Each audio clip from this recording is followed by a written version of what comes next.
Bloomberg Audio Studios. Podcasts, radio, news.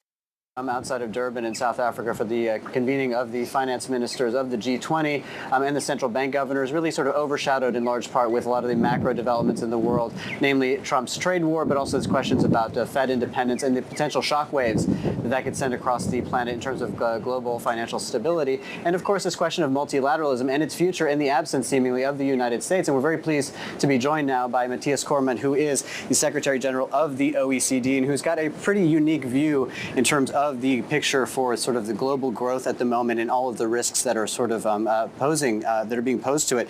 At this stage, what are the different sort of models, the different outcomes that you're seeing for global growth, just given the different possible outcomes we can get from this trade war with the United States? Well, we have recently released our economic outlook for the global economy, and compared to what we forecast back in December or even earlier this year, we have further downgraded our outlook for growth, and indeed we're expecting inflation to remain higher for longer and to come down more slowly. I mean, it is clear that there is a high level of uncertainty in the global economy, a high level of policy uncertainty, increasing trade restrictions, tightening financial conditions. All of that is weighing on consumer and business confidence, and hence, having a negative impact on the investment and growth outlook. And also thinking about the sort of political dimension of this and the sort of moving away from the United States, from the multilateral order, is there a risk associated, do you think, with basically this breaking out into kind of a G6 world versus a kind of BRICS world? And then there's this sort of G20 that sits in the middle trying to bring these things together. What's the risk of that sort of world? Well, I mean, I've just come out of a G7 finance ministers meeting, and I think the G7 is working very constructively and very cooperatively. I certainly don't see that risk. And next year, the United States will be chairing the G20. So, I mean, I think the US will continue to be a very important contributor to global conversations on key policy issues. Now, I mean, right now, there's clearly an area where there is a level of disagreement. There's some issues to be resolved when it comes to global trade arrangements. I mean, there's no question that open markets and rules-based trade have been a key driver of increased incomes and living standards around the world. But it's also true that there are some issues to be resolved when it comes to the rules-based trading system. I guess what we're saying from an OECD point of view to countries around the world is work those issues through on the basis of dialogue and cooperation, work those issues through and find ways to make global trading arrangements or international trading arrangements fairer and work better in a way that preserves the economic benefits of open markets and rules-based trade. And if you just got off that call with the G7, you spoke presumably also with Scott Bessent on that call. What was the message there? What kind of insight can you give into the American position? What I can say is that G7 countries continue to think very carefully about the challenges and opportunities in the global economy and work together in a very cooperative and constructive way in trying to deal with some of those issues like supply chain resilience-related challenges, economic security-related challenges, issues around unfair trade practices and how best to tackle them. But I guess the key focus here is, I mean, it is important for the global economy and to boost the global economic outlook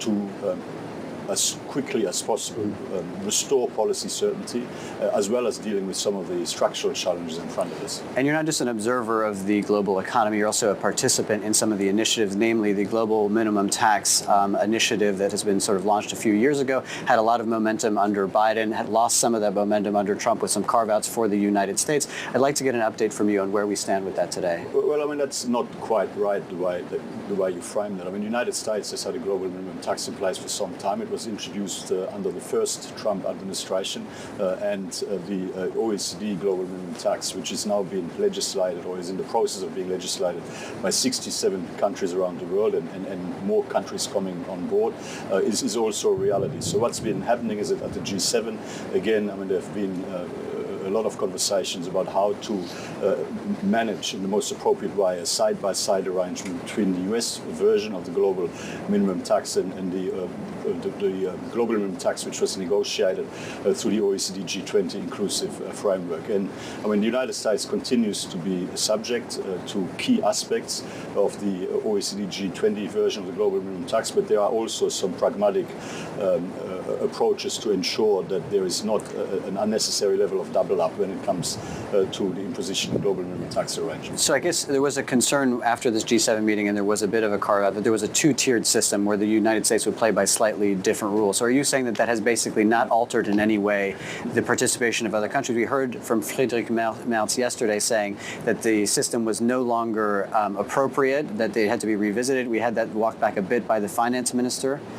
No, I mean, as far as and again, I mean, I've come out of a G7 meeting now, and I mean, Germany is a strong supporter of the global minimum tax arrangements as they've been negotiated through the OECD G20 inclusive framework, and of course, European countries were among the first to implement the global minimum tax arrangements through a relevant EU-level directive, and I'm very confident that Germany and other countries across Europe will continue to take this very important reform forward. So at this point, no other country is seeking a similar situation to what the U.S. has negotiated? Well, the U.S. was the first country in the world to essentially impose a global minimum tax on its internationally operating businesses, U.S. headquartered internationally operating businesses. And so, you know, what is yet to be finalized, I mean, what the G7 has assessed and reflected in a statement, which was an important statement, is the opportunity for a side-by-side arrangement with a clear focus on making sure that this doesn't create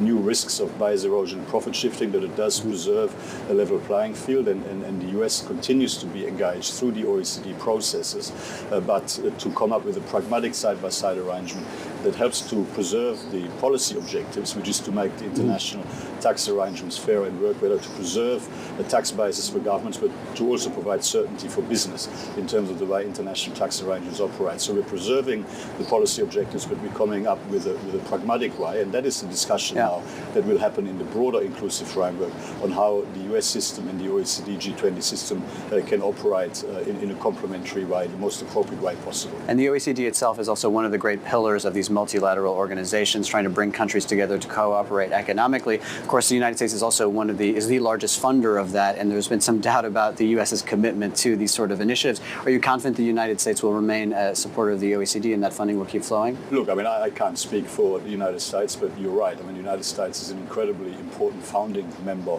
of the OECD. In fact, you know, we started our life as the Marshall Plan Secretariat, as the Organization for European Economic Cooperation.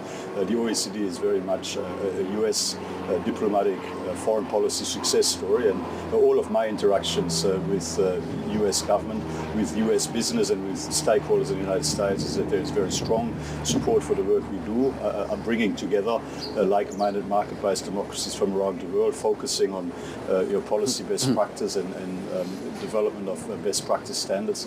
But you know, in the end, I mean, it's, of course, I mean, these are matters for the United States to consider through its internal processes as appropriate.